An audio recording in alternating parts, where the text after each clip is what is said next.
I'm well. Yay, we're here. We made it another day. Wait a minute. When I was playing the music, I don't know, something just overcame me. Like you need to throw in a bar. You might need to say something. I know. I'm being silly. Let's see. Let's see. Let's change this. Put this here. Oh, another little funny for the week. So I don't know if you all received the heat wave that we received, but oh my God. So my daughter had been warning me. She's in Texas. She's been warning me, Mommy, it's so hot. It's so hot. And I'm, telling her, stay hydrated, make sure my grand dog, Ryder, make sure she's hydrated, the whole thing. Lord, that heat rolled around. It was ridiculous. And then I know we have climate change because so I was also reminded this week, just remember what it is that you asked for and be mindful of what it is that you asked for, and then be specific about what it is that you asked for. So I've asked about these squirrels. Now, I don't like squirrels. Squirrels are rodents to me. And there's squirrels in my backyard, or there were. He answered that prayer. The squirrels are not on my deck. They're not sunbathing. I mean, they would literally be sunbathing. Like I'll go out on my porch and they chilling, like laid out, like come join us. Bring your tea, whatever. So I don't have that. But then today I've noticed we got an influx of rabbits. Like they hopping everywhere. And I'm like, so I had a neighbor who I used to tease all the time, like, like, do they have electricity? Because they always out here grilling. And maybe he was grilling them bunnies and I didn't see him. I don't know. But now I see he hasn't been out here. So I'm seeing a whole bunch of rabbits. And then today I saw birds. Now we see different kind of birds, hummingbirds, beautiful birds. This bluebird is gorgeous, it's beautiful. But I saw pigeons. Where do you get pigeons? Only live in downtown areas. I've never seen pigeons in residential. What in the world? It is a climate we had the last days. So I'm gonna say we are in the last days. So I just thought I would share that foolishness that has been happening in my world. Ah, okay, okay. Wait, and then I did this. Now I don't know if this gonna work, but you know me, I'll try anything once. Okay, it came up a little bit. All right, we got a little background. Look, I had 5 minutes to play a little bit. It's a little tea, little motif with the little colors. Okay, we'll play. I was in my little creative mode for 5 minutes. All right, all right. So let's get this party started. Welcome, welcome to our Saturday morning tea, where we discuss health information, news, education, certification tips, entrepreneurial information, and just anything that's in your spirit related to health information. Uh, and I'll slide a nurse comment too if you have one. I'm Clarice Warner. I'm the girl with the pearls, the founder and education director of the Professional Reimbursement Network, LLC, where coding education is key. And before I introduce my co host, today's episode is sponsored by Professional Reimbursement Network's free email course on the 5 steps to become a certified marketable medical coder. Are you interested in medical coding, but not sure where to start? And scared of wasting time and resources? Let me help you with the right steps to become a certified marketable medical coder. Learn more at bit.ly/5stepscoder. Good morning. All right, all right. Look, I'm trying to multitask. See, I always get caught every time. Every time. Every time. So, if you are in Clubhouse and you are interested in information on the 5 steps to become a certified marketable medical coder, then feel free to click the link at the top of the page. If you are joining us via YouTube and or Facebook, check the video in the description box or check the video description for the link. So without further ado, Joining me today is my illustrious co-host, Mr. Jesse, the registered trademark, the coding nurse. Yes.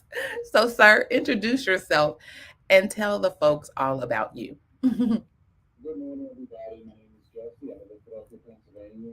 I've been an LPN for 29 years, and I created a company, the Coding Nurse LLC, where I help nurses and other healthcare people who have clinical skills transition away from the bedside and into the world of HRM. All right, all right. How are things going? It's coming along. One of my students who finished in, she finished, her class finished in early May.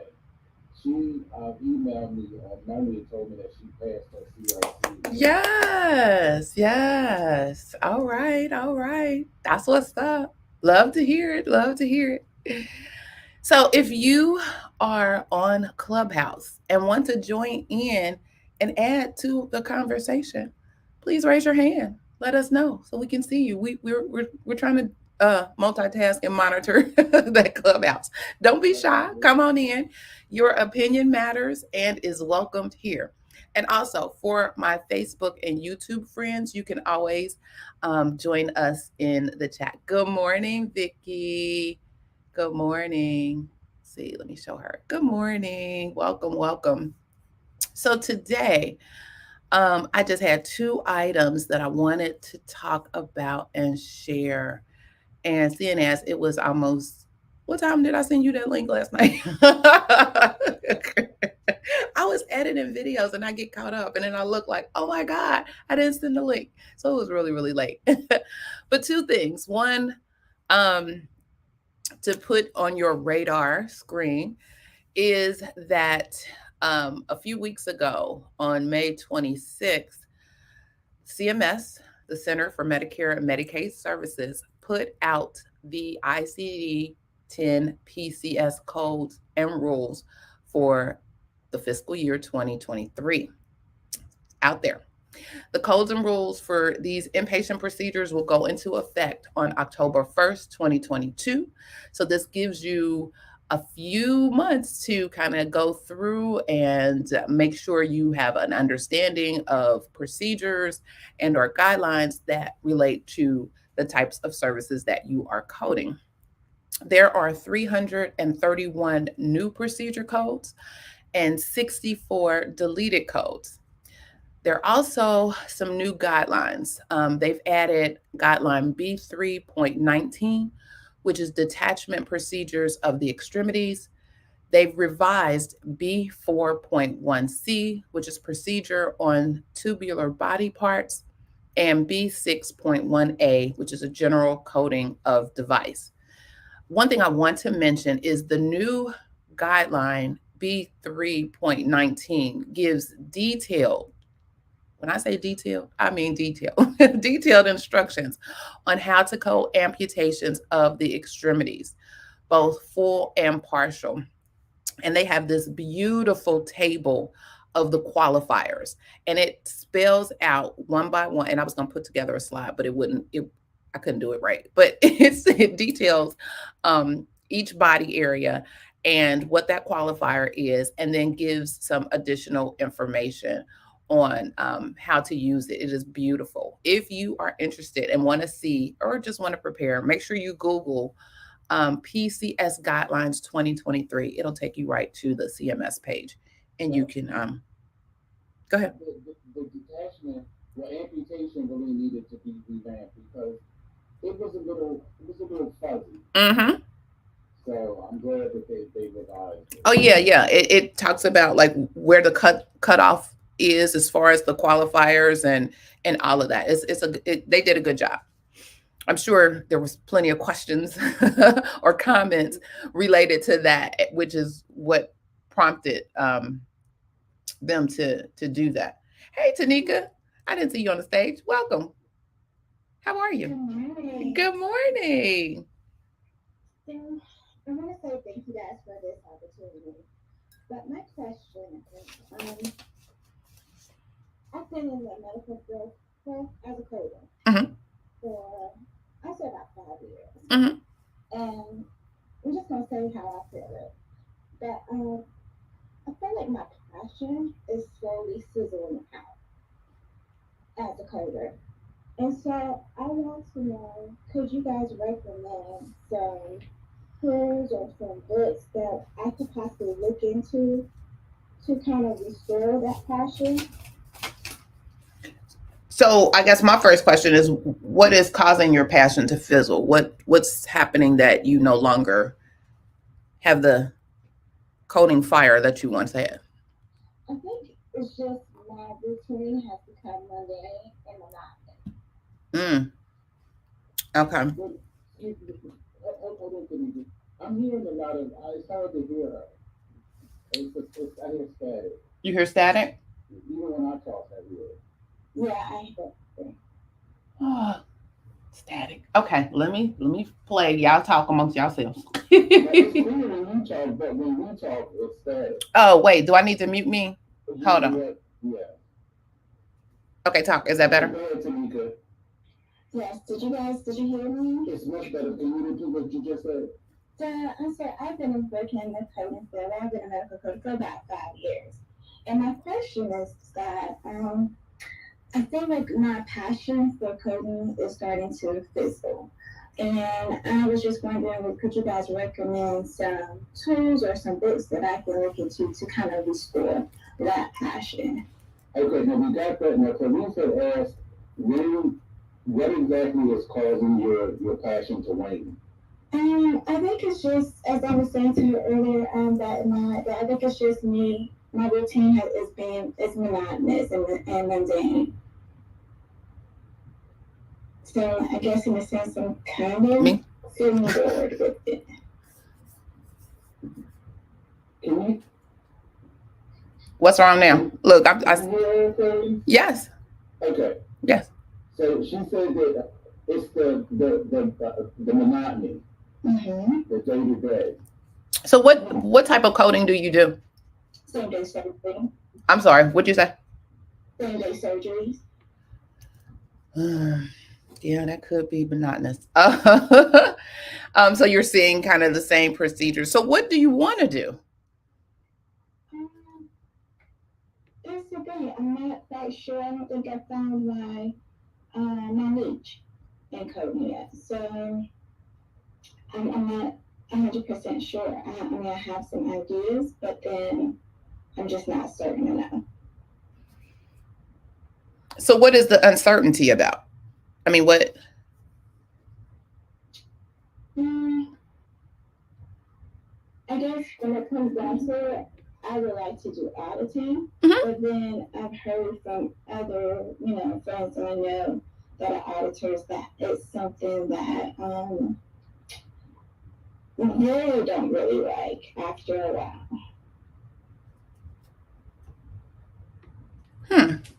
That's interesting. Because usually with auditing is kind of a natural progression from coding, especially if you are in a niche uh, field, if you will. So because you've had more experience in a particular area, and so you can kind of quickly see when something is not, when something's not right, or something is awry, or there's documentation that is missing, um or if there should be additional codes that should be added, et cetera, et cetera. So usually that's a natural progression. For, I'm trying to think of how to help.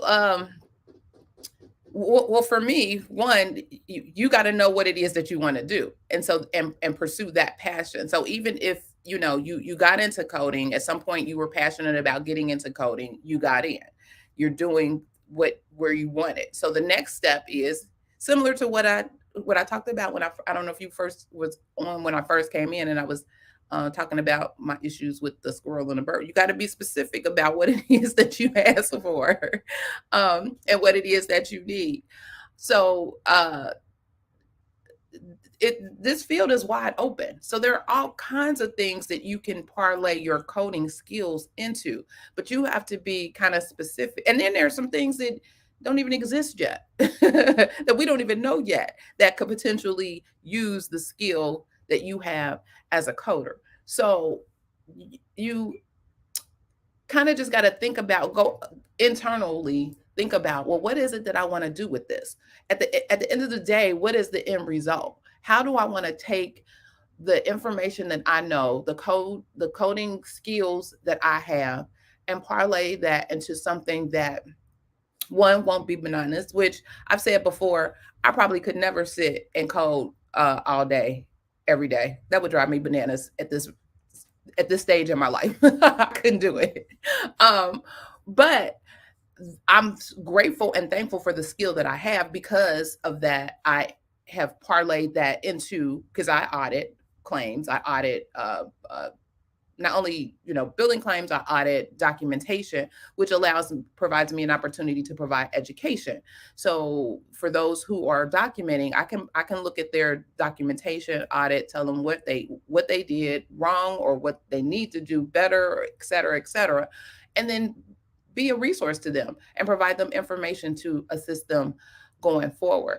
And so while even the auditing function could somewhat be mundane, because it depends on what you're auditing. I primarily audit evaluation and management services, even though we got some new stuff coming down the pike, and we had new stuff a couple years ago, which kind of gave us a little shift. But still, you see something different almost every day. But the act of doing the service of auditing can somewhat become mundane. But it's how you approach it and what it is that you want to do with it on the back end, if that makes sense at all. Mr. Jesse, did you want to jump in? I'll jump in after Tanika. Go ahead, Tanika. And I was saying, thank you. It really, Clarice was saying, it does make very sense, very much sense to kind of know what I want to do at the end result. And I guess I didn't think about it from that aspect. Okay, so now I'm gonna weigh in. I think that, because it sounds to me, now tell me if this is true. You've only done same day surgery coding. In the past, no, but most of my coding has been outpatient. But the bulk of my years have been general surgery. Okay. Okay, what did you do before? ED. I've done some ED coding. So how did you go from that to surgery, same day surgery? Just that the company I was working with EDs, they always say coders start off with EDs because sometimes they're a little bit easier. And then I kind of just transition over into the next step that was starting with same day surgeries. And so kind of transition over to same day surgery. Okay, so this is my take. You have to treat medical coding like a career. Mm-hmm. It sounds like you have been treating it like a job. Mm. And a career is something you do for a lifetime. A job is something that has a specific end date. You don't do a job forever, but you can have a career forever. And you have to determine where it is you ultimately want to be. And medical coding is extremely broad. There are so many things you can do. And I definitely, the only red flag that really stuck out to me was when you said that you talk to people who are auditing, and they said you eventually get bored with auditing. I mean, I never listen to what other people say. And Amen. You can't do it. That's a no. That's a no. So that's definitely like, And what you need to do your own research and stop listening to people. Right. And decide what it is you want to do and do it. If you want to go into another area of coding, do it, especially if it's outpatient. I mean, you already have outpatient experience. So if you want to transition into another area or another specialty, look into it and see if you can transition. I'm live, so I can't hear nothing you saying. New area might be your passion, or maybe it is time because have you been doing same day surgery for 5 years? I said the bulk of my years, so yeah. Yes. Okay, so if you've been doing it, and if anywhere over 3 years, well, if you're doing it for close to 5 years, you're pretty much close to an expert in same day surgery. Right. So you could definitely audit same day surgery, and because the thing about auditing automatically comes with education. Mm-hmm. Right. You're either going to educate the coder or you're going to educate the provider. Mm-hmm. So that alone is going to give you something else to do. That Mm-hmm. alone is going to teach you another skill set. Yep. Yep. And then you can even take it so like you went from the emergency department to same day surgery. So maybe there's a certain body area that interests you more than another. And so say and I'll just throw this out there, say OB/GYN or cardiology.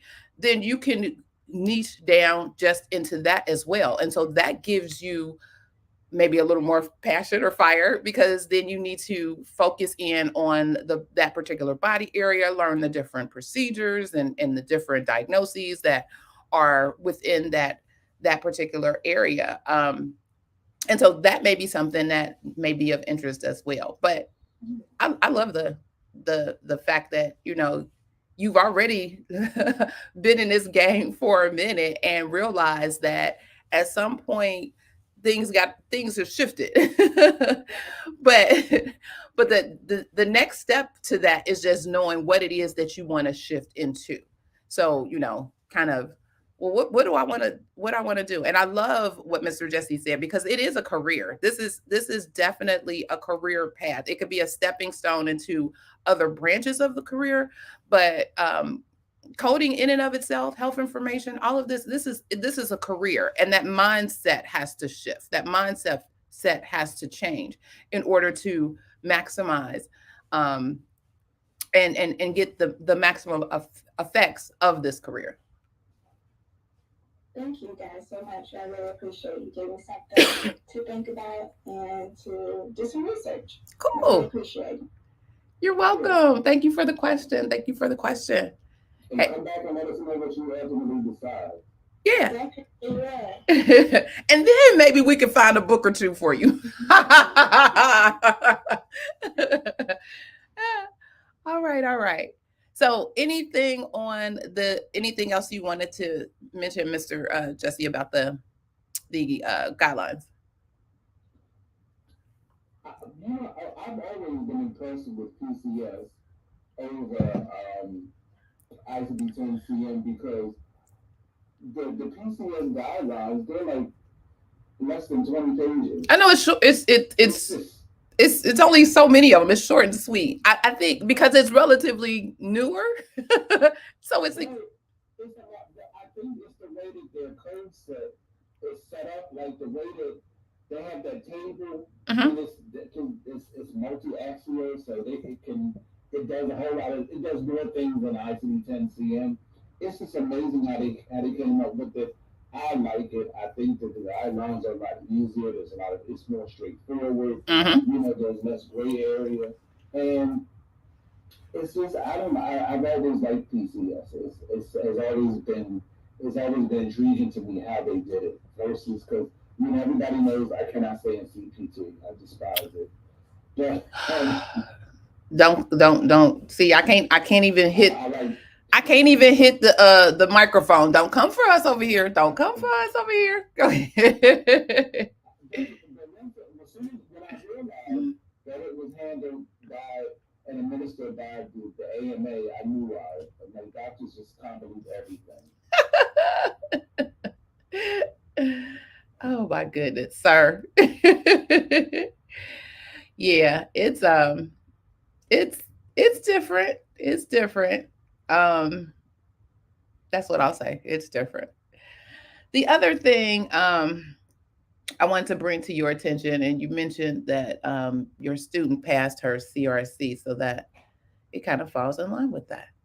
So there have been there have been some questions. Again, here I am multitasking. I was trying to say good morning to Asha in the chat, but I can't do that and pay attention to what I'm doing. So good morning, Asha.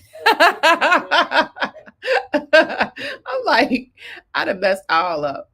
Okay. Anyway, um, so there have been some questions and some issues regarding um, HCCs during COVID and when practices switched to using telehealth and virtual care, there really wasn't any clear direction or information on whether or not telehealth services were valid for HCC capture.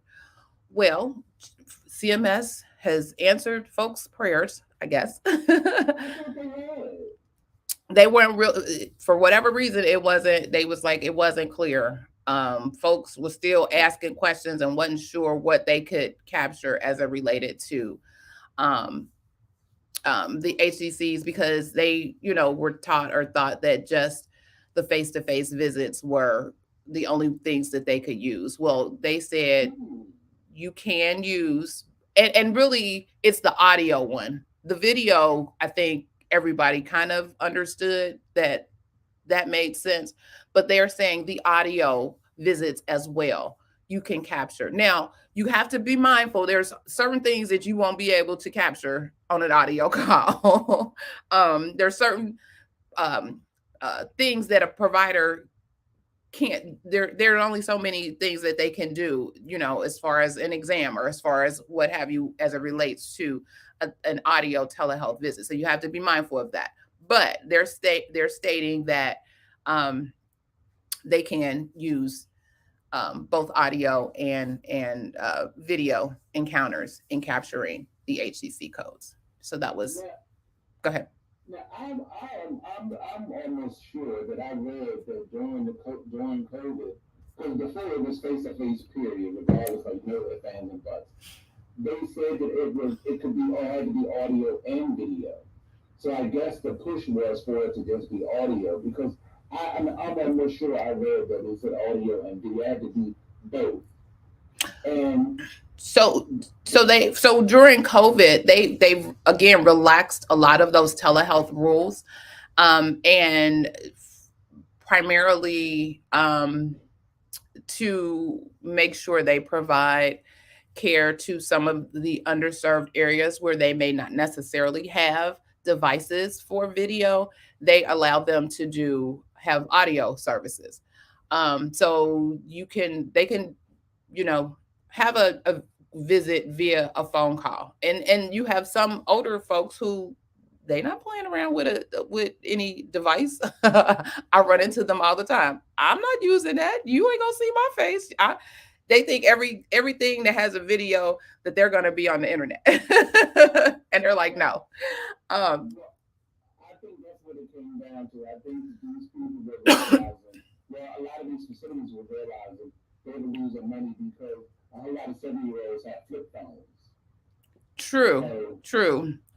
And what they like to affectionately call the Obama phone. right. And there was only so much connectivity they had with using those. And so, again, during the pandemic, that was one of the things that they have relaxed, which is allowing for audio services. And as a result of that, um, CMS has further clarified that the HCC coders can capture information on those telehealth visits. Now, my last job, they did something that was really interesting. They did telehealth. The nurse practitioner was wherever she was, he or she was, but they actually had a nurse go to the house Mm-hmm. to assist with the visit. Mm-hmm. So that way it would be more thorough. So that way they could help them lift their leg for the doctor to assess the foot. Or the nurse could also look at the foot and report to the doctor what they're seeing. Then the doctor will corroborate. So it got to be, the visits were really a lot more detailed when a nurse was there versus when it was just the nurse practitioner and the patient via just audio visual format. Mm-hmm. So I think that could be something that they could do too, to kind of increase, the quality of the visits. I agree. I agree. She said the flip phone. Why? I'm just saying, ma'am. That's it went down like that with the Obama phone. It was going That's down. right. um. Oh, I didn't know she wanted to come and speak. Wait, let's see. Okay, so If you're not 100% certain of what it is that we're talking about as it relates to HCCs, they are hierarchical condition category coding, and it's a risk adjustment model that initially it was put together to estimate how much patients would spend on their healthcare in the future. And um, as healthcare, as we all know, is changing, and it's changing toward a value-based model, you're seeing a lot of people and different healthcare organizations getting into HCC coding, and it's becoming more common. It used to drive me absolutely bananas until I understood the what it was really for. Because from a compliance perspective, they were killing me with stuff that they was trying to do, and I was like, "Are you kidding me?" But then once we had these conversations and begin to talk through the purpose, then it was like, oh, okay, well, you can do this, but you can't do this, and you can do this, but you can't do that. So your ICD-10 codes are used in HCC to give patients risk scores, and so each HCC has an ICD-10 code that kind of goes along with it. Um, and then things like gender and age um, helps with the HCC coding used by insurance company, again, to give patients a risk adjustment factor score or RAF score. And then this is how companies can figure out how much a patient will have to pay based on their RAF score. And then, so a person who may not have as many health problems may have a lower medical cost for uh, a certain amount of time. But then a person who has a lot of like chronic conditions, seeing the doctor on a regular basis, they're more likely to have more health care and then have to pay more for it. Um, so that's pretty much the whole gist of them. But the important piece for HCC is that it pretty much explains how complicated a patient is and gives a full picture of that person using those RAF scores. And then they are also used to adjust or to risk adjust quality and cost metrics, um, meaning from a facility perspective, how to predict their healthcare resources and how they'll be used. Um, the other, you want to say something? Yeah. I hear you breathing. Go ahead. Another concept in risk adjustment is the concept of trumping.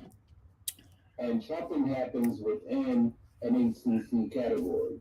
For instance, diabetes. Plain old diabetes is, I believe, HCC 19. Diabetes with a chronic condition is HCC 18. And diabetes with an acute complication is HCC 17. So as you go up, the risk adjustment factor goes up. Mm-hmm. So if you have, because they take into account the entire year. Mm-hmm. So if in January Mr. Jones has E11.9, then in May Mr. Jones has, let's say, excuse me, and so that's E11.22. So then that becomes an 18. Then he becomes non-compliant and he develops some kind of ulceration, and he has an acute ulcer, like that's peripheral, like from PVD, then that would be an HCC 17. So that would be the most. So they would just report the HCC 17 for that year, mm-hmm, because the 17 trumps the 18 and the 19. So that's the only other concept in HCC is trumping. Thank you for that information. And to your point, every year the risk adjustment scores start over. So even for long-term conditions, your practices must report all active diagnoses every year. One good way to make sure that they're capturing that information is using a wellness visit. Also, any preventive screenings can help find other diagnoses that put the patient at risk. Your HCCs, they add up. So again, it's important to make sure that you're coding all the conditions that were present at the time of the visit or that affected the care or treatment of the patient. Conditions that have been treated and don't exist anymore should not be coded. Don't do that. You already know we've talked about this before that they are on the OIG work plan. They're the managed care plans and looking at HCC coding and validating those things. They're on the hit list. So make sure that that coding is what it needs to be. Also, you breathing. Also, your history codes can be used as secondary codes if the condition or the history of the condition um, or the patient's family history actually also affects the care or treatment that is being given. Diagnoses must be backed by documentation. We've said that over and over and over and over again. That's our bread and butter right there. Documentation, documentation, documentation. And documenting according to the MEAT principle is a good rule of thumb. Remember, a diagnosis must be monitored, evaluated, assessed, and treated. Um, in the event of an audit, diagnoses that are not backed up by uh, provider documentation will, of course, be thrown out. And your coding, ICD-10 coding guidelines should always be used when coding.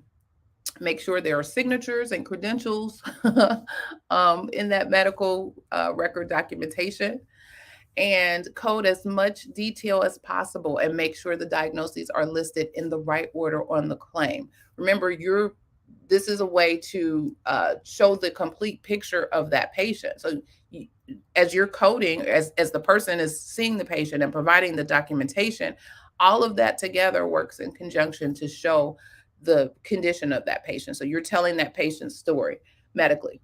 Go ahead. When it comes to signatures, you have to know what constitutes a legal signature. And for risk adjustment, a legal signature is at least a first initial, a full last name, and a credential. Correct. So Dr. Sparks is not a legal signature.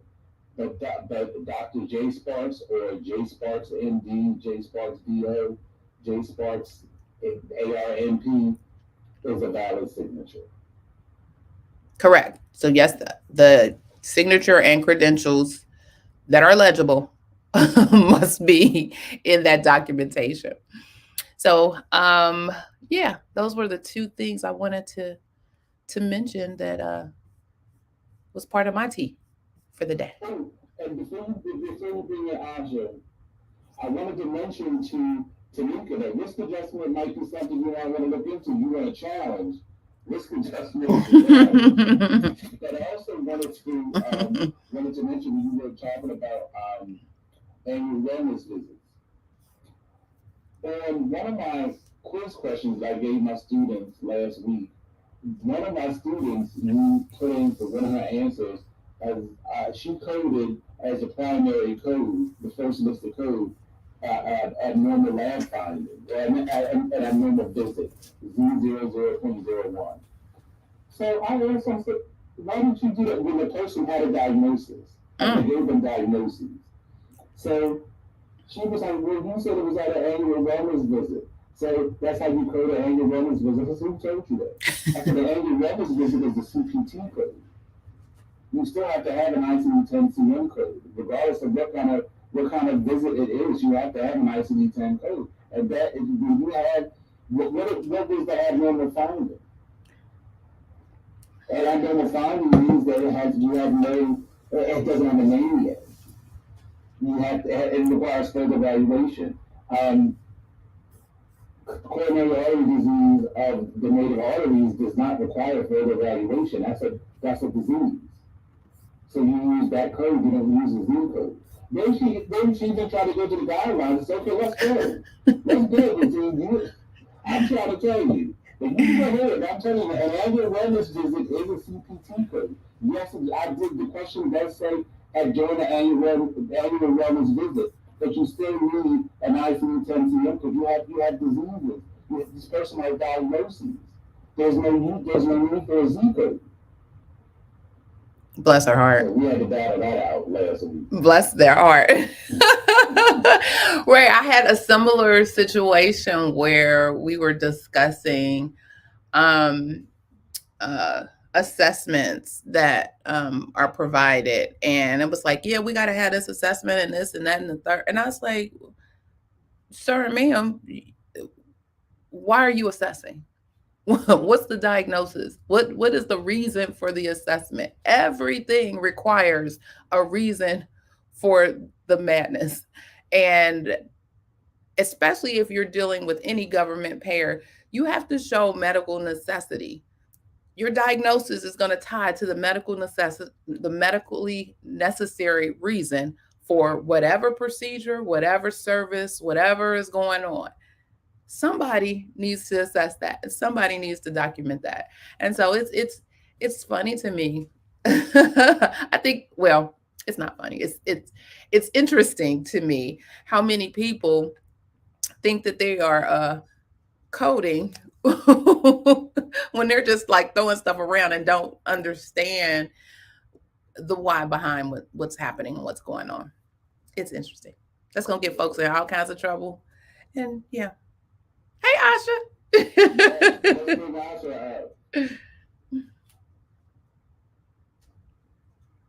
She's muted.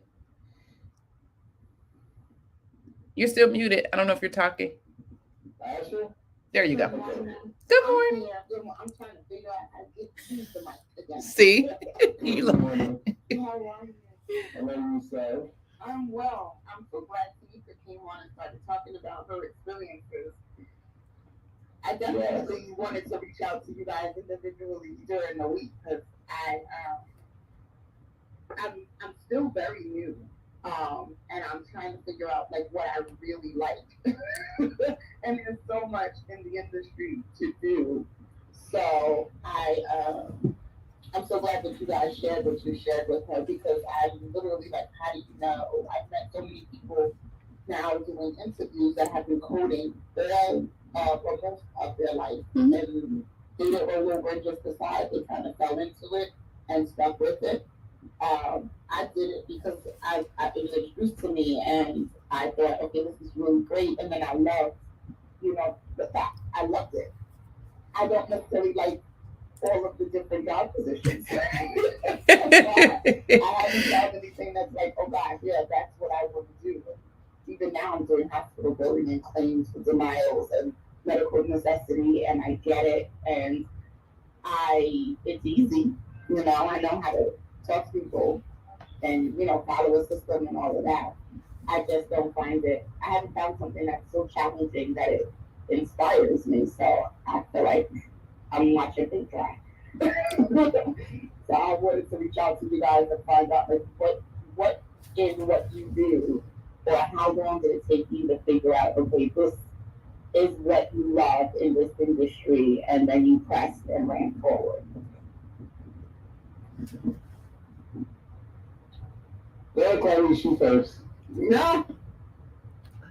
So my story typically started with me wanting to be in healthcare, but not wanting to deal with blood and gore and provide direct patient care. Um, and so someone introduced me to health information, and she was like, it's really like working, doing the paperwork or working in the office. And I love how they've summed it up within the last few years. I think it's APC's slogan. It's the business of healthcare, because truly it is. And I'm like, okay, well, let's take a look at that. And so as they were introducing me to the various aspects of health information, coding is the one thing that stuck with me.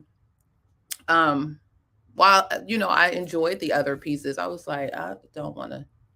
No, but coding, I was like, okay. And well, I know my dear co-host does not like CPT, but I love CPT. Actually, I like them all.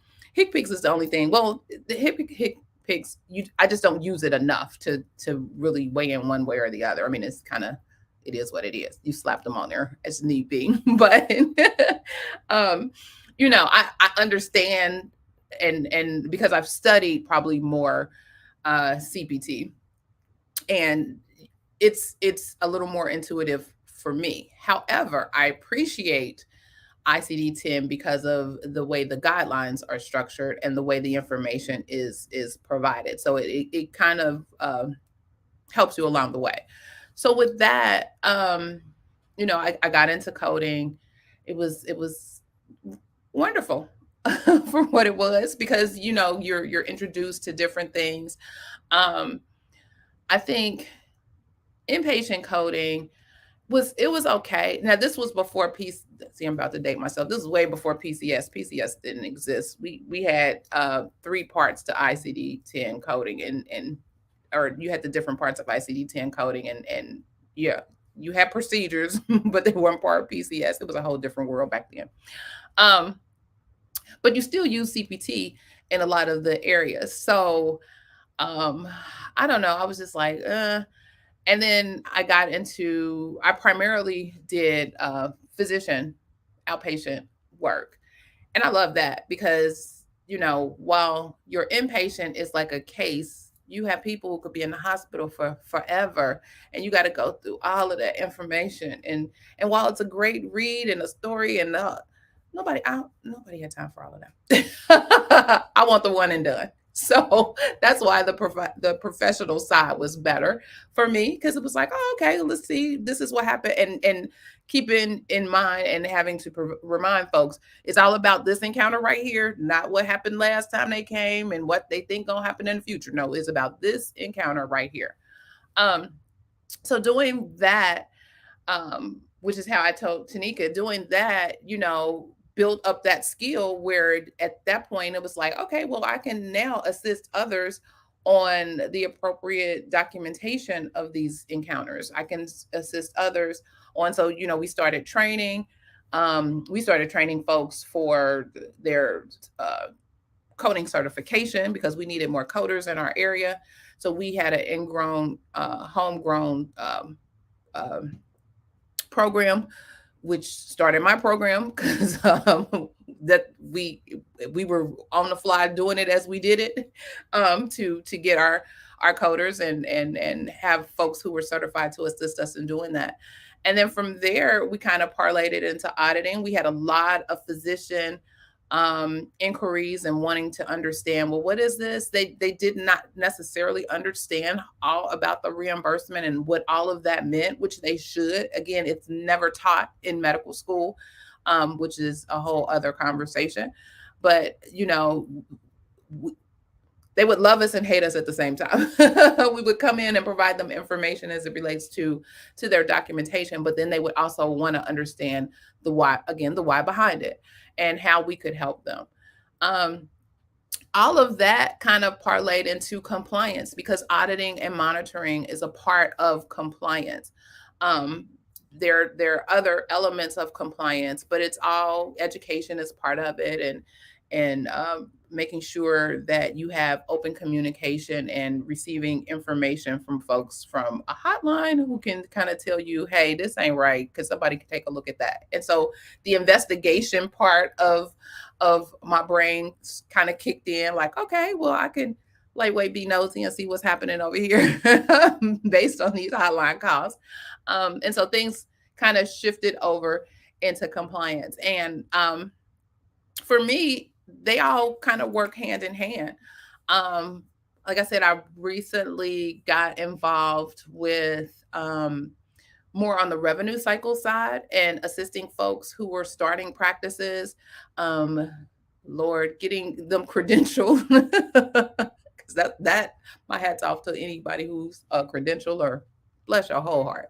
But getting them credentialed, providing the billing services for them. And so all of that, just really just learning the whole revenue cycle, has been kind of where I am now and how my skill plugs into that. So I think there are opportunities in any of those areas. And like I said before, there are areas that don't even exist today that may exist tomorrow, just on how we're doing things, and how healthcare is changing and how healthcare is shifting. Like revenue integrity, that didn't exist a few years ago, but that is part of going in. Once you understand, hey, this could potentially be a problem, how do we go in? We're getting denials about XYZ, let's do some further investigation. It's just taking it to a deeper level in understanding and providing the information and education to the from the to the providers, to help overall the organization on kind of stopping that bleed on whatever it is that you're being denied for, especially if it's something that is preventable. Staying up on regulations, I think that's another part of, like, I love legal and I love medical. And so it kind of marries the two for me.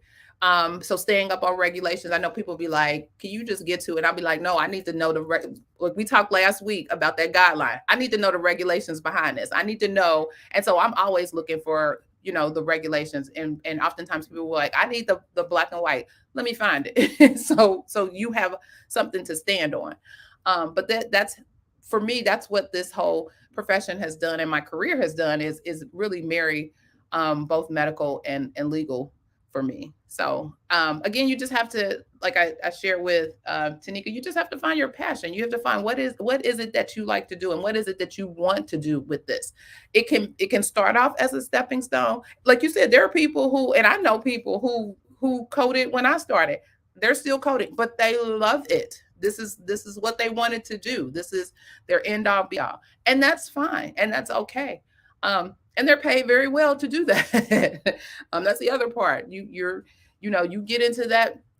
If you're the expert in a particular area, you're the expert, and they're coming to you, and they're providing you with the harder cases. They're even allowing you to possibly train other people. So there's all kinds of things that you can do within either the organization that you're in, or other organizations that may be looking, because everybody is shifting in these days and wanting to figure out what it is that they want to do. Mr. Jesse, did you want to weigh in? Go ahead. I had people tell me before I even took the CPC to go straight into auditing, and me not knowing, like I didn't know enough, and I was really overwhelmed with the CPC. I'm like, please do not give me another thing to do. So I'm finished this. But now that I'm on the back end of the billing cycle of seeing the errors that are creating the say the collections end of it, third party at that. Again, I still see it billing that a lot of these errors are where you're talking about on the front end, the doctors, on some coders. I hate to stop that after the store when I say that, because it's the truth. It's the truth. Even it's the truth. Or it's legit front end, mishmash. Registration. It's everybody can get a piece of it. For real. I'm like, I'm seeing now where, and then of course you talked about the whole gatekeeper part, where there isn't enough people willing to train and or mentor and or show direction. And the folks that I know, like one person in my whole life that came into the industry, she's been doing it since she was, I would say, in her 20s. But I find that when they've gotten in that young, they've gotten somebody that got a hold of them, mentored them, and pushed them. So I'm either just going to go with the ebb and flow with the people that are pushing me, or now that I see on the back end with the billing, I don't like the mess. I like to figure out why it's a mess. I like to go back to where the mess began and kind of fix it, and so that when it comes this way, at least from our office, it's clean and we're getting paid, versus I'm seeing 2 years of claims that were never processed, and that's money that's gone. That's ridiculous. Yep. It doesn't have to be like that. All right, so now I'm getting ready to jump in, Asha. Go on, get me. And take notes. Take notes. I want you to realize how much you already can contribute to the revenue cycle. Because billing is huge. Most coders don't know jack about billing. Even coders who have CPC CCSP credentials because they don't do billing. They had to know the modifiers to pass the exam, and that's the extent of it.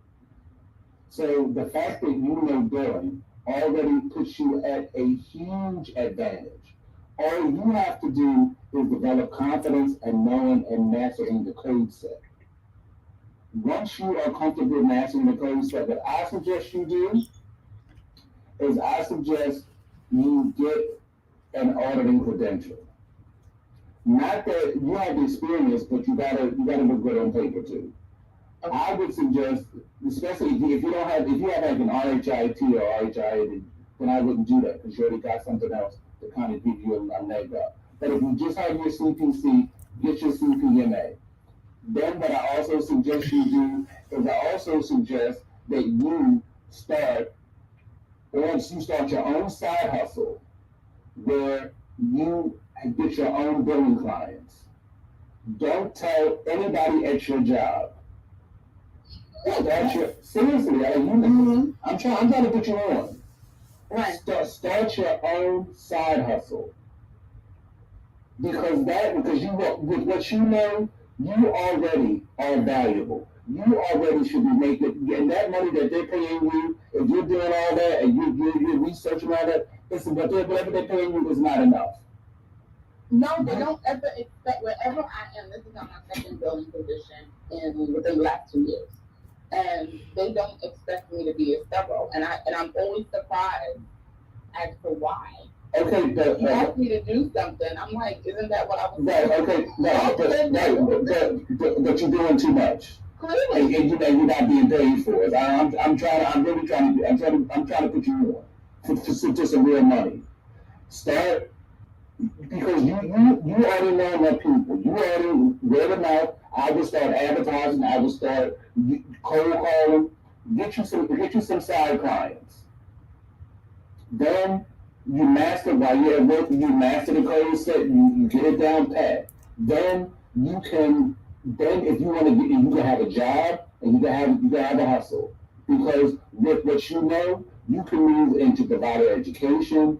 You can move and you can go to an insurance company and work in revenue cycle. You can work in like you could also work in fraud, waste, and abuse, because you know so much about billing. Because you know that is huge when it comes to coding, because not many people do. And I'm telling you, that is one of the best moves I made, was to get my billing credentials, because it it just opens up a whole new door that you don't have access to, and you can use it, because billing is where the money, that's where the money resides. That's where the money is. Yeah. And you can code, you can know all the cause relationships all you want to, but if that code is not input properly on that CMS 1500 or that UB04, somebody ain't getting paid. Mm-hmm. Mm-hmm. So that's what I would suggest you do. I would suggest that you know, try to, just organize what you know, keep track of it, and try to find some side people to work with, and master the code set. When you get comfortable, get your CPMA, and then start looking for other jobs. But only look for jobs that are going to have you in a position of authority, because you have the skill to be there. Do you think it'd be advantageous for me to start a billing company? If that's what you want to do, but you need clients to start a billing company. Once you get clients, you could do whatever. Okay. Because I was thinking about it in that route as well, because then I could kind of do a little bit of everything from that. But I don't know if that's a good place to start. Of course, because that's for you. Okay. And then you have your day job for your benefits and your guaranteed money, while you building this up over here. And then once that becomes big, you could even do that full time. Okay, well, I'm doing an entrepreneur right now. Okay. Or do whatever. But I definitely think, you're sitting on a gold mine. Okay. And the one thing I do that you definitely could do is you set yourself apart from, even if you're starting your billing company, you set yourself apart because you do have the skill of coding. You understand that. You do have the skill of revenue integrity and denials. You understand that. And a lot of folks who just start billing companies don't.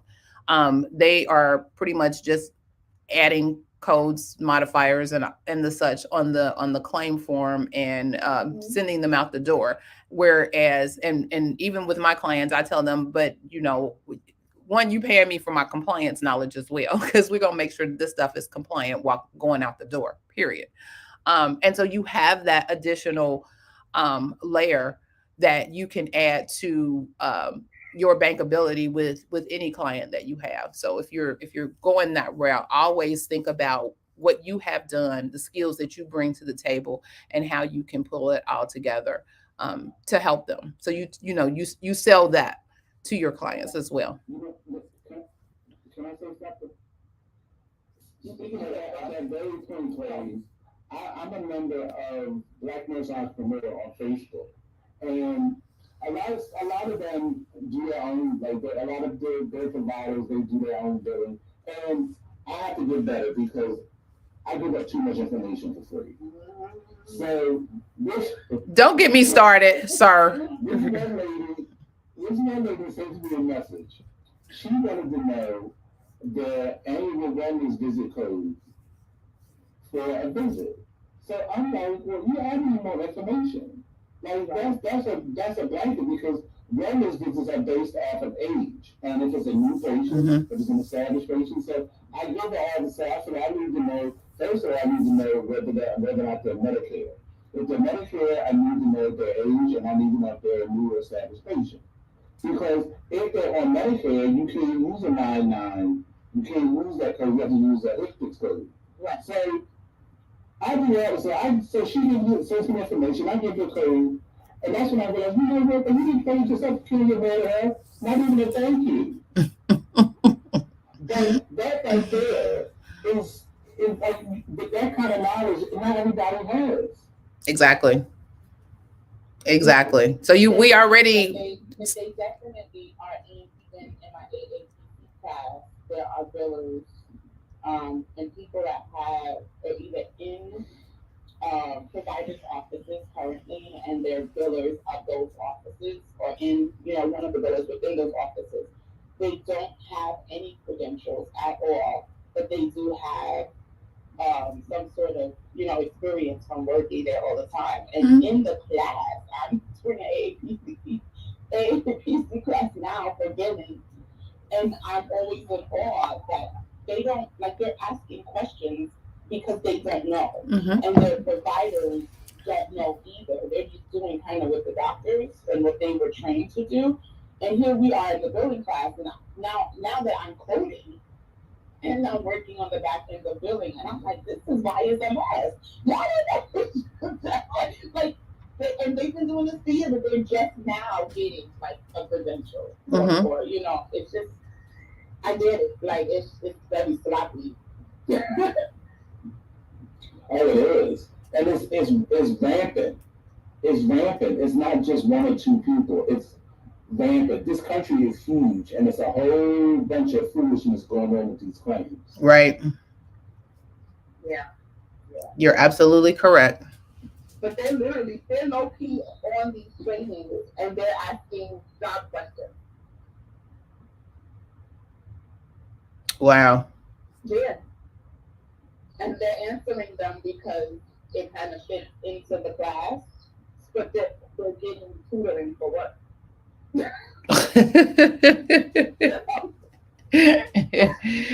Wow. I mean, but the thing is, and I think there's this misnomer that has occurred where they're, and for whatever reason, people are lumping in coding and billing. They're not the same. They're two different professions. They're two different activities. They work together. You don't necessarily need coding to be a biller, and you don't need billing to be a coder. However, having the skill of either one of them or both of them elevates you and elevates your positioning, because you have knowledge of both worlds. and you can apply that knowledge to both worlds, um, and assist that whatever that provider, um, in getting the appropriate reimbursement that they need. So yeah, girl, you a gym out here. You a gym out here in these streets. Well, thank you for saying so. Cool, cool. I said thank you for saying so, and thank you guys. Definitely said a mouthful. Telling you. And when you are building up your clients or working on the side, don't tell anybody. Don't say nothing. Okay. Well, I might tell y'all. I mean, people you work with, don't tell them nothing. I won't. I actually have a training that I kind of peeked into while just before I started, just before I took my CPC test, and I guess this person has like a curriculum that they follow for a business, and I couldn't afford it, but it was one of the giveaways at the end of the class of the workshop, and I got it for free. Oh, okay. But you know what though? If you want to seriously, like if you want to start a billing business, you might want to follow Kiana Craig. I don't even know who that is. Oh yeah, she's the Ask the Biller. She's amazing. She is great. Wait a minute, no, I actually might have reached out to her, but I probably got more from you guys than I got from her. I kind of felt like, I don't know if you guys know her personally, so forgive me. No, I don't. I don't know her personally. Like I asked her something about a training. I think either she had did or like I said to you guys answered me right back. And then you have regular form, so it's very easier, accessible. But I think I had inboxed her about a couple of things she might have posted, and I think I remember seeing Astabella, and I didn't keep up with it because there wasn't really anything for me in that moment. It was really what she was doing and how I fit if it worked for me. And I need information almost expressed, if that makes sense. I don't have the ability right now to wait on anybody's schedule. It doesn't, and I don't mean to seem mean, but if she wasn't offering or even willing to have the conversation about what I was asking, that's how I felt at the moment. I can back out to her again. But because even now I'm getting ready to do the CPD, and the person that helped me with my CPC, he called me the other day because I was wondering if I should call him. I really just want to get over it. I'm not finished the class until the end of August. But when I talked to him, he said, you can take the test whenever you get ready. If you want me to work with you and get you ready before August, before the class, he's like, let's do it. And that's the person I am. Like, if you're working in billing, why are you taking a billing course? Because it's only one. Like, so the first position I had in billing is literally just posting, and I was low key, asked low key, even though we're not coders, and always told we're not coders, to fix things to make it run through the system so it wouldn't come with an error. Mind you, I knew it was going to. Oh my God, the compliance brain in me is about to explode. Whereas now, you don't want me to say I'm a coder, but you want me to fix something, and as a coder, I know it's not the only fix. And then if we in the EMR, which we had access to at that position, to kind of look, okay, if it's not charge captured, we have to look at it in the EMR and the doctor's notes. So now you got sloppy doctor's notes, all of that stuff that comes behind with that. So it's not going to work. And if you get audited, you're really going to be up a creek. And this is a whole dermatologist group. This is not one doctor's office. So it's not a one fix and go. And this is how they're working with all their doctors across the board. So now I moved over after about a year, and I'm now in the back end of billing, which is the third party coding. And I see things that I know is not okay. Wait. But you're going off on a tangent. My question is, if you're already coding and you're already billing, why are you taking a CPD class? Why don't you just get the study guide? Because I wanted to. And I thought it was good even for networking, because I don't know. Like, I'd rather just take the class. That's what I thought I wanted to do. And I also felt as far as networking, because I don't know anyone else, and as a result, the person that's teaching the class, not only is she AAPC credential, but she ironically has owned her own building companies forever. So for me, she was a good outlet as well because now she speaks towards that regularly, and I glean, which is why I asked what I asked about the building companies. So I already came into the class considering that, and now that she's there, I definitely pick her brain, not during class like the rest of them, but on the side, like how did you start, where did you pick up from, those types of skills, and how to work around on my own. But outside of that, I didn't know anybody else who did it before. I would have been the one person in my whole life that I still do it. Well, let me tell you, every prevention I had, I didn't know anybody who did it. I just did it. I mean, and I'm not for it. I don't know. I'm frugal. I don't believe in wasting money. If I can learn something on my own, I do it. If I already if I already had the experience, I'm gonna get that book. I'm gonna read and I'm gonna pass. Okay. Cool. I love this conversation. This is great. You have a message and you responded. I see. Yeah, I see your outcomes. I'm trying to pay attention, and I'm like, this is distracted to me.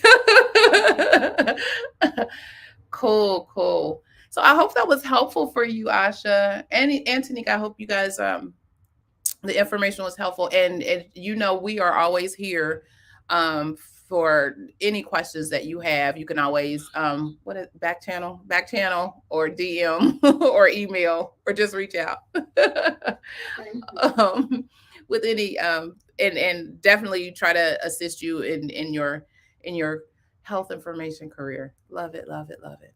Yes. um Mr.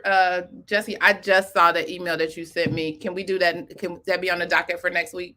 Absolutely. Okay, so we'll put that on the docket next week, and that will be our tea that we spill, because we are at the top of the hour. Her name was Kiana. I didn't know. Oh, she said Kiana. I just know ask the biller. What her name is Kiana. What's her last name? Craig. CRAIG. Thank you. Yeah. I think I went to her. I think I went to one of her. She has a monthly Q&A or a monthly webinar thing. I think I went to one. Actually, I got a couple of nuggets that helped me with one of my clients. So yeah, maybe we'll get her on the Saturday morning tea, see if she has some availability to. Look, and actually, she's learning coding right now. Oh, see, look at that. See how the billers come over there and learn whatever, because sir. I'm just saying. I'm just saying. Cool, cool. Well, was the tea spilled today? Was the tea spilled today? Yes, yes. Mr. Jesse, did you have any additional closing thoughts? No, I really enjoyed it. I like that we were able to, pour into Tanika and Asha. Because you have to. This is a career if you let it be, if you make it, if you want it to be. And there are so many things you can do, so many avenues you can pursue, and it's just I'm grateful for it. And where I am today, I don't plan to be tomorrow. So even I'm planning on making some moves. And there's amen. Wait, I'm talking and nobody is hearing me. Amen. There's so many different avenues and so many different paths that you can take with the information and the skills. I mean, we're doing a whole show every Saturday. Who would have thought? I'm adding producer and all kinds of stuff. I'm a content creator. I've created courses. I've created all this stuff. So who would have thought that all of this is possible with the information that you have? So you gotta, again, think bigger than what you see. We talked about that before. Always think bigger. It's always something greater and bigger. But be specific and know what it is that you want. Know what it is that you enjoy, because you don't want to work a job. You want to do something that you actually enjoy and will want to get up every morning and do with passion. So yeah. Definitely. Yes, yes. So thank you all again for joining us for the Saturday morning tea. If this information was valuable for you, or help us share this message with others by liking the video, sharing the video, and subscribing to the channel. Hey, Vicky, thank you all for the discussion. And I'm learning from you guys that this is a career. Yes. Have a great weekend. Yes, definitely, Vicky. Thank you for joining us and listening. So don't forget to like the video, share the video, and subscribe to the channel. You can also check out the Coding Nurse channel on YouTube, where he drops additional gems there. Last but not least, to my Clubhouse folks, make sure you click on the greenhouse to join the fun in our club, and you will get notified of our live broadcasts. Remember, we are here every Saturday morning, um, Eastern Standard Time at 9 a.m. So this was a great session today. Again, I hope you got some things to put into your toolkit. I hope you got some things to think about. I hope you got some things to ponder on as we move into this week. This is June. You see my shirt? Juneteenth. Happy Juneteenth to everybody. Um, it took me for a little. I mean, we've been celebrating Juneteenth forever, and then when I start getting clients like, oh, well, we can't meet on Monday. What do you mean we can't meet on Monday? It's like, oh, it's a holiday. I'll be like, oh my God, okay. But I'm glad others are understanding and being informed and knowledgeable about our Juneteenth holiday. Also, for the fathers out there, happy Father's Day. You play a beautiful role in the rearing of children. Continue doing all you do. We see you out here. We see y'all. Happy Father's Day. Um, Definitely. So, again, thank you all for joining us. Remember, be safe, be kind, and don't wish for it, work for it. Until next week, take care and have a great weekend. Stay safe. Bye bye.